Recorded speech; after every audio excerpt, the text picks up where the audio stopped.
Tells us about what's true in our country, which is, on one hand, Laura, there is a lot of evil, and we have to confront that evil with fortitude and stamp it out. On the other hand, there is still so much more that is good, that's beautiful, that's virtuous, that's true, that's real. And that's what we're actually fighting to protect. And so I'm proud of those who were able to resort to prayer, resort to reflection. And even there were a few voices as well. I'll commend people on the left who I disagree with, at least prominent voices who are able to actually recognize the wrongness of violence and call to action to prayer as well. That's what brings us together. I think that's our way forward. That makes us stronger, not weaker. We have to be strong enough to protect our kindness, but it's still our kindness that we're protecting.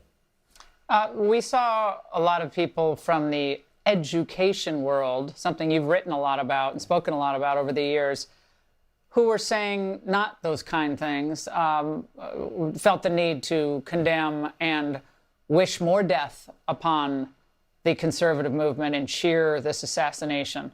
What should the reaction of university presidents be when those posts are discovered and alumni and so forth are alerted to them, especially for state universities? Look, I think at minimum, they ought to at least shine a light on this is not how we behave and this is not who we are. And I hope they have the courage to do that. But you bring up universities, Laura, and there's a different dimension of this I want to talk about. Obviously, Charlie showed up on university campuses. I was there with him at many of them. And I worry about the effect that this week's assassination is going to have on a generation of young Americans who gained conviction in the last few years to say that, you know what, if you have conservative viewpoints, you felt suppressed during the peak of wokeness and the aftermath of George Floyd. You felt suppressed, but now it's okay to speak your mind in the open.